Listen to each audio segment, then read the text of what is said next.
Tudo bem, pessoal? Meu nome é Hugo Seder, eu sou procurador do município e professor do Aprovação PGE. Estou aqui para falar com vocês sobre direito civil, mas de uma forma objetiva, sucinta e direta ao ponto. Então, não deixe de curtir e compartilhar esse vídeo. O tema de hoje é emancipação. Então, a título de curiosidade, no direito comparado, a emancipação é um instituto também previsto em outros sistemas jurídicos no mundo, como o alemão, o português, o suíço. E aqui no Brasil, a emancipação tem previsão legal no artigo 5º do Código Civil. Qual que é o conceito de emancipação? Então, trata-se de um instituto jurídico por meio do qual se antecipam os efeitos da capacidade civil plena. Sabemos que existe a capacidade de direito e a capacidade de fato, e juntas formam a capacidade civil plena, que normalmente é atingida aos 18 anos, de acordo com o caput do artigo 5º. Mas a emancipação é justamente isso, antecipar essa capacidade civil plena antes dos 18 anos. A título de aprofundamento, segundo Washington de Barros Monteiro, a maioridade civil é atingida no primeiro instante do dia em que se completa 18 anos. Então, independe da hora que a pessoa nasceu. Se naquele dia ela completará 18 anos, vai ser no primeiro instante que já será atingida essa maioridade civil.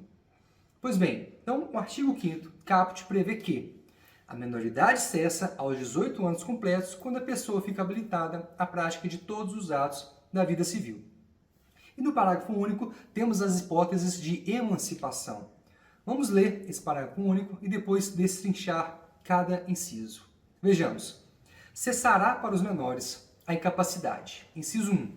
Pela concessão dos pais ou de um deles na falta do outro, mediante instrumento público, independentemente de homologação judicial. Ou por sentença do juiz, ouvido o tutor, se o menor tiver 16 anos completos. Inciso 2. Pelo casamento. Inciso 3. Pelo exercício de emprego público efetivo. Inciso 4. Pela colação de grau em curso de ensino superior. E último, inciso 5. Pelo estabelecimento civil ou comercial ou pela existência de relação de emprego, desde que, em função deles, o menor com 16 anos completos tenha economia própria. Então perceba, existem 3 espécies de emancipação: a voluntária, a judicial ou a legal. Então, começando pela emancipação voluntária, prevista lá no artigo 5º, parágrafo único, inciso 1, primeira parte, é aquela concedida por ato dos pais, ou por um deles na falta do outro, mediante instrumento público, em caráter irrevogável, independentemente de homologação judicial, desde que o menor tenha pelo menos 16 anos completos. Um inciso aí bem queridinho pelas bancas de concurso. Por quê? Existem muitos detalhes. Então perceba, mediante instrumento público, não é particular, em caráter revogável, independentemente de homologação judicial. Então a banca pode dizer que é necessária essa homologação, está errado. E desde que o menor tenha pelo menos 16 anos completos, não são 14, não são 15, 16 anos completos, certo? Então, tendo ambos os pais, o ato emancipatório deve ser em conjunto, eles devem deliberar em conjunto. E na falta de um, obviamente, cabe ao outro deliberar sozinho. Questão interessante é no caso de guarda. Então, quem tem a guarda, por si só, não pode autorizar a emancipação. Então, se os dois pais estiverem vivos, eles devem deliberar em conjunto sobre essa emancipação. Perfeito? E a emancipação judicial também possui previsão no artigo 5º, parágrafo único, inciso 1, só que na segunda parte. Então é aquela concedida pelo juiz, ouvido o tutor, desde que o menor tenha 16 anos completos. Então perceba, tanto na judicial quanto na voluntária, é necessário que o menor tenha 16 anos completos. Esse caso judicial ocorre quando os pais são falecidos ou foram destituídos do poder familiar, por exemplo. Então o menor possui um tutor e esse tutor, sendo ouvido e com autorização do juiz, ele pode ser emancipado. Já passando para as hipóteses de emancipação legal, temos lá no artigo 5º, parágrafo único, inciso 2, 3, 4 e 5. E a primeira hipótese é de casamento. Perceba, o Código Civil prevê a idade núbil é de 16 anos, então só se pode casar a partir dos 16 anos.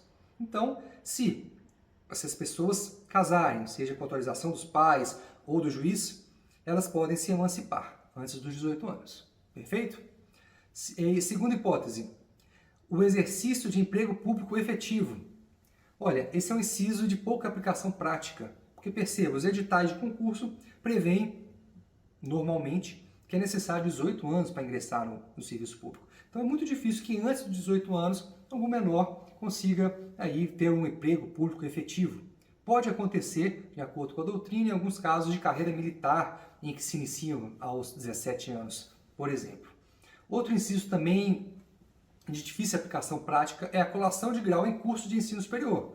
Então, o menor precisa se colar grau em curso de ensino superior antes dos 18 anos. Normalmente, entra-se na faculdade aos 18 anos, mas pode ser um caso de alguém superdotado, que de vez em quando vemos no jornal, que passa no concurso, passa no vestibular e entra na faculdade aos 12 anos, por exemplo. Então, pode colar grau antes dos 18 e assim ser emancipado. Por fim, estabelecimento civil, comercial ou relação de emprego, desde que o menor tenha 16 anos completos em função deles e tenha economia própria.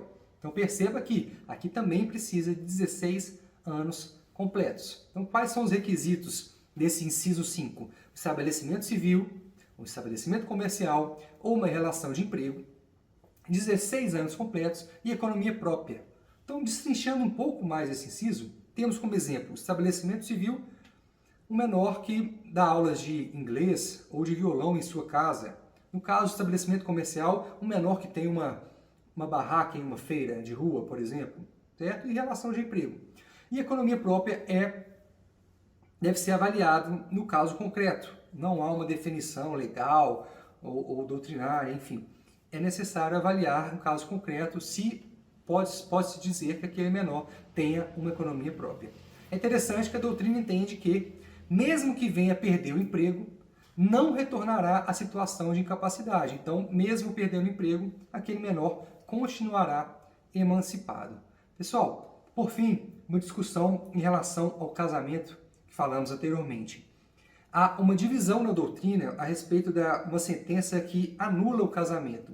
Os nubentes voltarão à capacidade civil plena ou vão manter? Aí depende. A doutrina se divide no caso dos efeitos dessa sentença. Se forem retroativos, sim, voltarão e não terão mais essa capacidade civil plena. Caso contrário, continuarão sim emancipados, mesmo com a decretação de nulidade deste casamento.